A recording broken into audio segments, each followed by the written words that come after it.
जब किसी व्यक्ति को चोरी करते पकड़ा जाता है या किसी व्यक्ति के ऊपर में दोष लगता है कि इसने देश के कानून को, देश के नियम को तोड़ा है और पुलिस कंप्लेन होता है, उसके बाद उस अपराधी को कोर्ट में पेश किया जाता है और पेश किए जाने के बाद जो जज होता है, जो न्यायी होता है, वो सजा सुनाता है। जब वो जान जाता है कि इस व्यक्ति ने देश के कानून को तोड़ा है, तब कोर्ट रूम में वो उसे दंड सुनाता है, उसे सजा सुनाता है। सजा किस प्रकार की होगी, सारी चीजों का वो अध्ययन करता है। किस टाइप का केस है उसका अध्ययन करता है, बड़ा केस है, छोटा केस है, क्या इस व्यक्ति को फांसी की सजा होनी चाहिए, क्या इस व्यक्ति को आजीवन कारावास होनी चाहिए, क्या इस व्यक्ति को 2 महीने जेल में रखकर कठोर परिश्रम में रखा जाए, वहां काम करवाया जाए, या इस व्यक्ति पर इतना जुर्माना लगाया जाए। जज डिसाइड करता है। पर हर पाप की एक सजा होती है, हर क्रिमिनल्स को सजा मिलती है, हर पाप का एक परिणाम है, एक दुष्परिणाम है। और ये जो विधि है, ये जो नियम है, परमेश्वर ने ठहराया है। जब मैं और आप परमेश्वर के वचन को पढ़ते हैं तो परमेश्वर ने हर विश्वासियों के लिए कुछ आज्ञाएं दे रखी है। परमेश्वर चाहता है कि प्रभु के लोग उन आज्ञाओं को माने, पर कई बार मनुष्य की हठीपन के कारण में वो परमेश्वर की आज्ञा को तोड़ देता है, बलवापन के कारण में पाप करता है और उसका दुखद परिणाम उसे भुगतना पड़ता है। मनुष्य के पापी हो जाने का वर्णन अध्याय 3 में हमें देखने को मिलता है। इस पाप में 3 व्यक्ति शामिल हैं। एक है सर्प, दूसरा स्त्री और तीसरा मनुष्य यानी आदम। पतन के बाद परमेश्वर ने इन्हें सजा सुनाई। एज अ राइचस जज गॉड पनिशेस देम। आज का जो मैसेज है, जो आज मैं आपके सामने शेयर करना चाहता हूं, जो आज मैं आपको बताना चाहता हूं, सर्प को मिली सजा। जो सर्प था, उस सर्प को क्या सजा मिली? जब आप इस अध्याय को पढ़ते हैं, 3रा अध्याय 14 पद से लेके 21 पद तक, परमेश्वर ने सर्प पर, स्त्री पर और मनुष्य पर अपना सेंटेंस दिया, सजा सुनाई। आज हम सर्प को क्या सजा मिली, सर्प को क्या दंड मिला, उसको समझने का प्रयास करेंगे और आज के इस मैसेज से हम क्या सीख सकते हैं उसको भी हम ध्यान देंगे। देखिए पद 14, तब यहोवा परमेश्वर ने सर्प से कहा, तूने जो यह किया है इसलिए तू सब घरेलू पशुओं और सब बनेले पशुओं से अधिक शापित है। तू पेट के बल चला करेगा और जीवन भर मिट्टी चाटता रहेगा। 14 पद से लेकर 15वां पद तक परमेश्वर सर्प से बातचीत करता है। पद 16 में परमेश्वर स्त्री से बात करता है। पद 17 से 19 तक परमेश्वर पुरुष से यानी आदम से बात करता है। सर्प को मिली सजा, सेंटेंस ऑन सर्पेंट।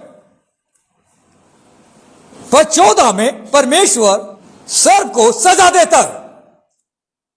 क्या सजा है? देखिए यहां पे, यहोवा परमेश्वर ने सर्प से कहा, तूने जो यह किया है। क्या किया है सर्प ने? सर्प ने हवा को बहका दिया, धोखा दिया। सर्प ने परमेश्वर के वचन को अपने तरीके से समझाया, गलत व्याख्या की। सर्प ने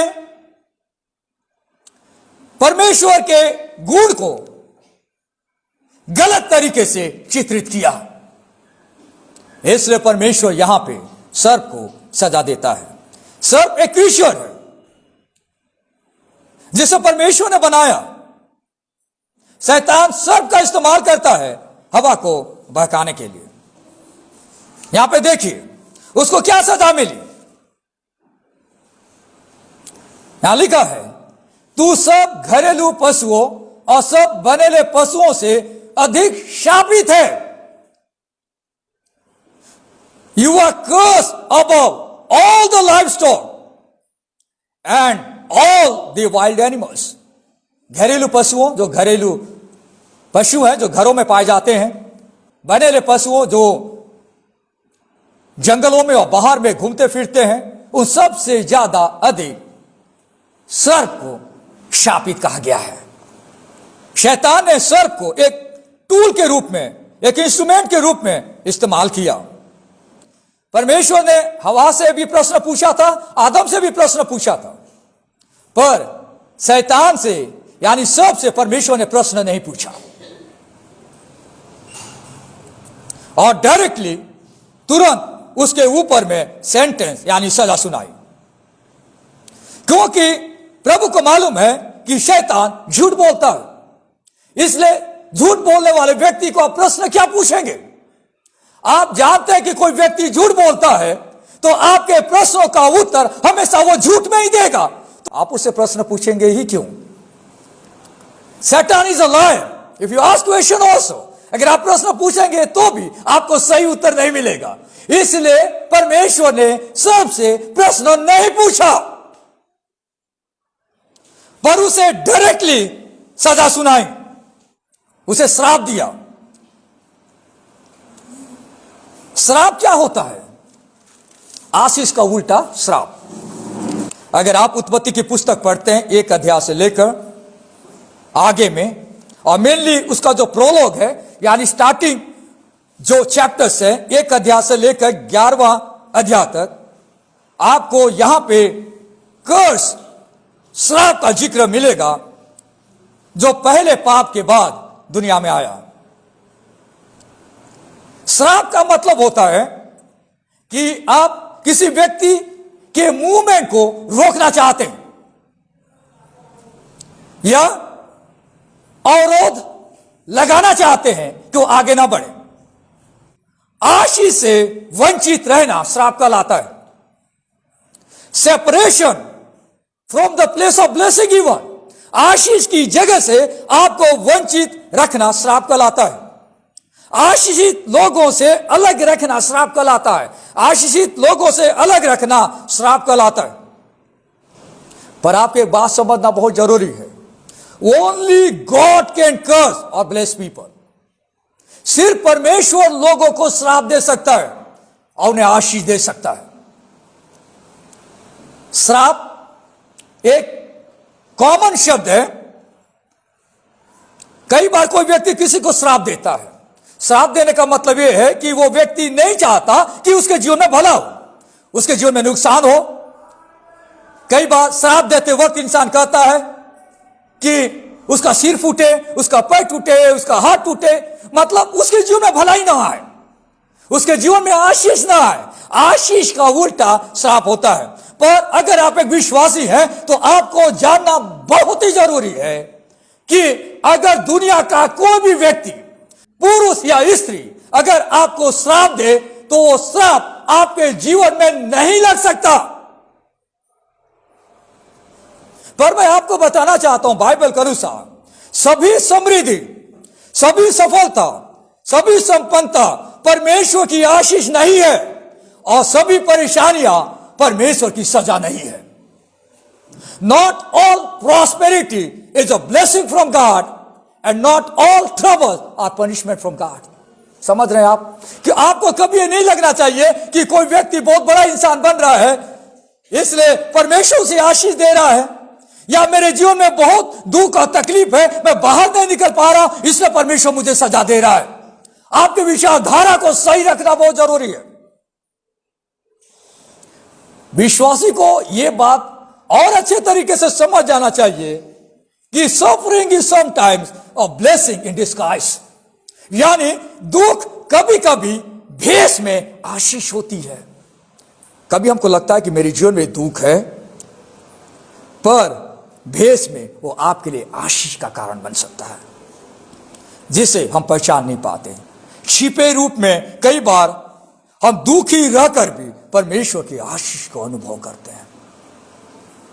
जब आप पुराना नियम को पढ़ते हैं, श्राप का जिक्र किया गया है। व्यवस्था में बताया गया है कि जो प्रभु की आज्ञा को नहीं मानता, उसे तोड़ देता है, उस पर परमेश्वर का श्राप आता है। परमेश्वर का श्राप आता है। यीशु मसीह ने उस श्राप को, जिसके कारण आज इंसान मर रहा है, डेथ को गले लगा रहा है, उस श्राप को क्रूस काट पर यीशु मसीह ने अपने ऊपर ले लिया। इसलिए क्यों कभी किसी विश्वासी के ऊपर श्राप नहीं लगता है? क्योंकि यीशु मसीह ने श्राप को अपने ऊपर ले लिया क्रूस काट पे। And he became a curse for us. Yeshu Masih मेरे और आपके लिए श्रापित हो गया। और व्यवस्था के अनुसार जो भी व्यक्ति परमेश्वर की आज्ञा को तोड़ता है, तो परमेश्वर के श्राप को पाता है और वो मर जाता है। यीशु मसीह ने संसार में आकर उस श्राप को अपने ऊपर ले लिया। यानी व्यवस्था का श्राप जो है,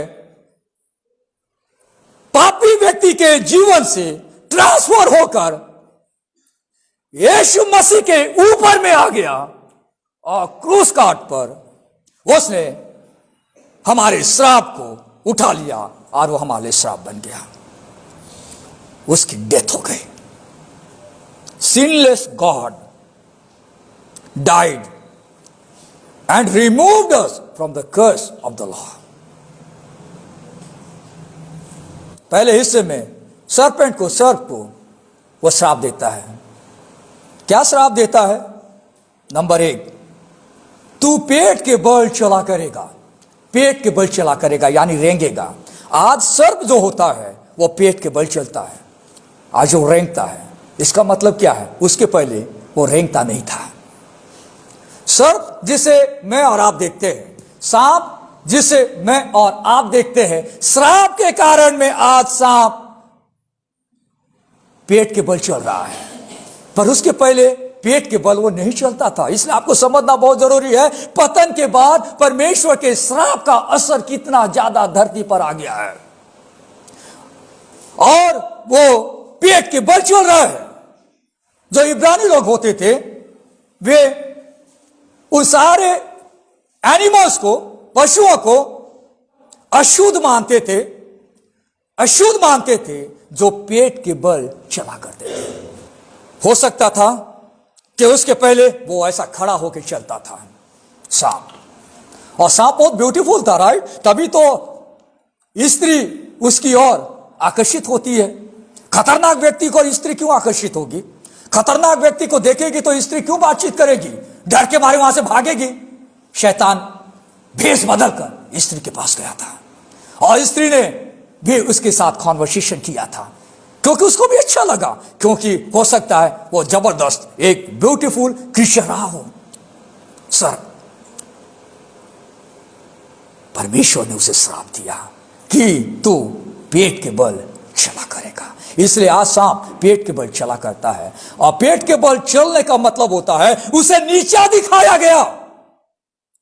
डिग्रेडेशन की बात हो रही है यहां पे। उसे नीचा दिखाया गया, उसका निम्नीकरण किया गया, उसका पतन किया गया, उसे गिरा दिया गया।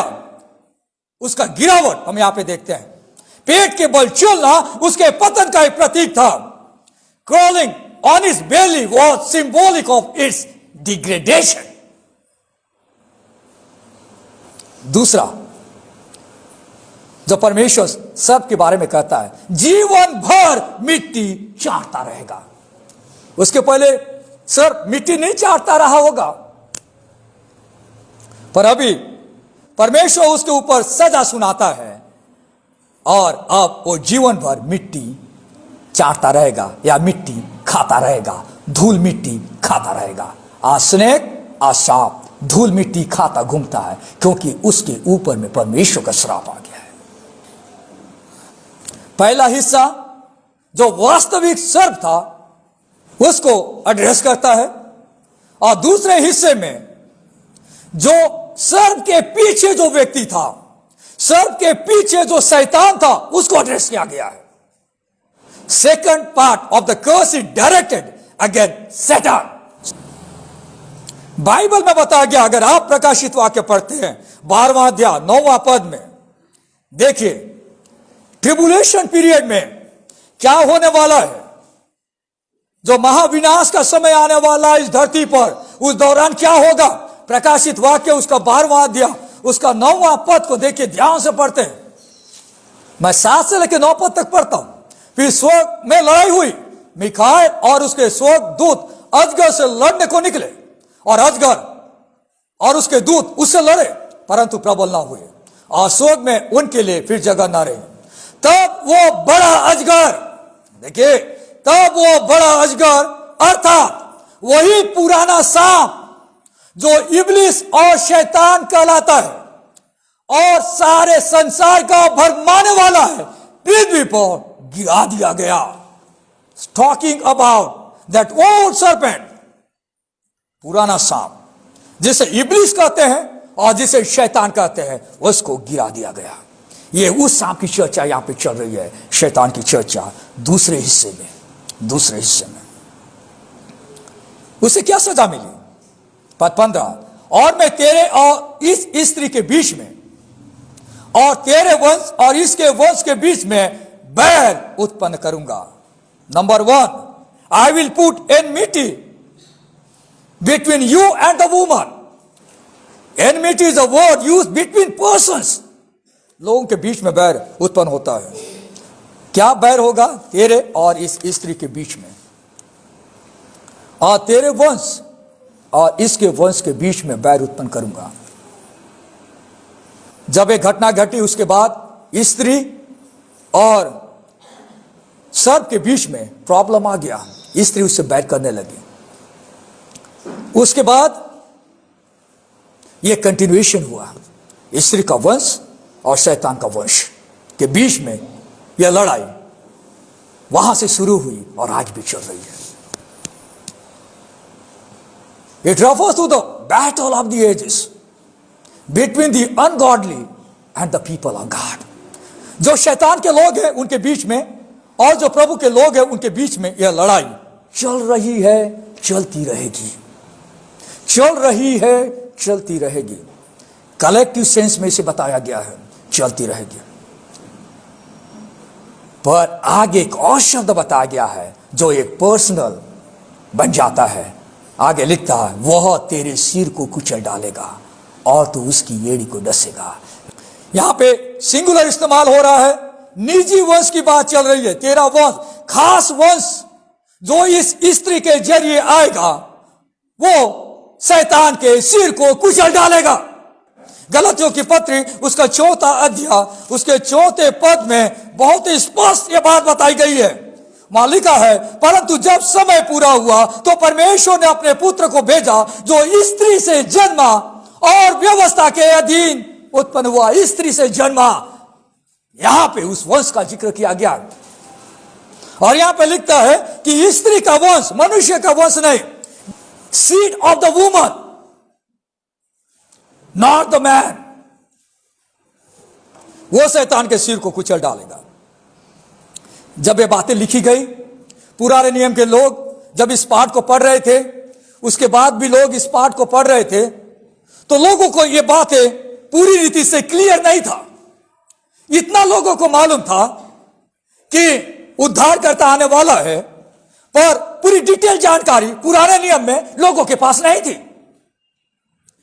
यह तभी क्लियर हो सका जब इसका हिस्टोरिकली ऐतिहासिक रूप में यीशु मसीह स्वर्ग से मनुष्य बनकर कुंवारी के पेट में जन्म लिया। तब लोगों को समझ में आया कि उत्पत्ति की पुस्तक 3 अध्याय 15वां पद यीशु मसीह के बारे में बताता है।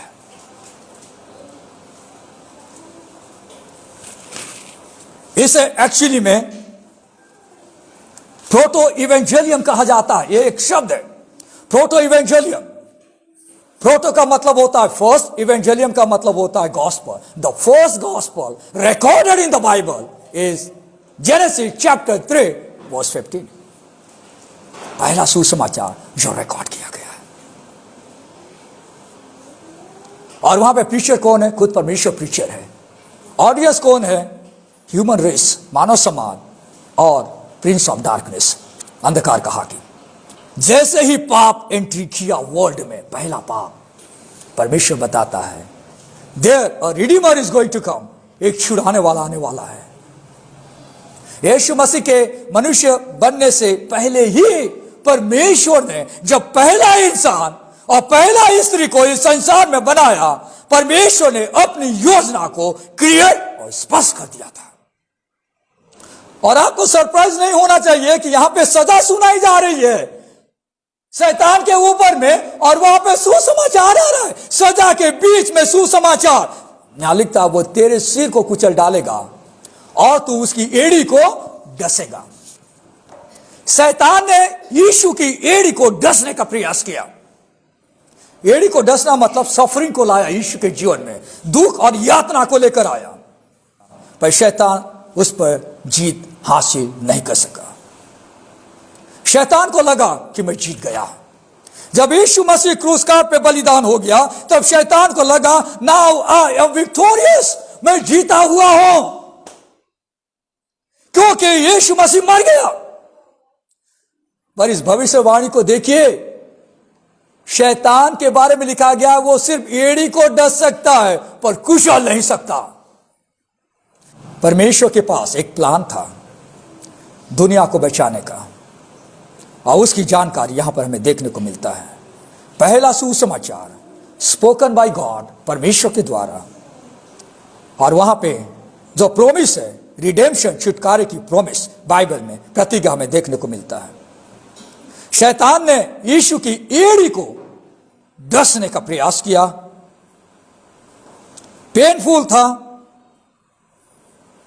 यीशु मसीह को दर्द हुआ, क्योंकि यीशु मसीह के ऊपर कोड़े बरसाए गए, दर्द हुआ। उसके ऊपर में थूका गया, उसको दर्द हुआ। उसके हाथों में कीले ठोके गए, उसको दर्द हुआ। और उसके बाद यीशु मसीह मर गया। शैतान को लगा कि मैं जीत गया। यीशु मसीह मरकर जी उठा और उसने शैतान के सिर को कुचल दिया। इसे फैटल वुंड कहा जाता है। इसका मतलब होता है कि उसको ऐसा कुचला कि वो फिर से उठ न सके।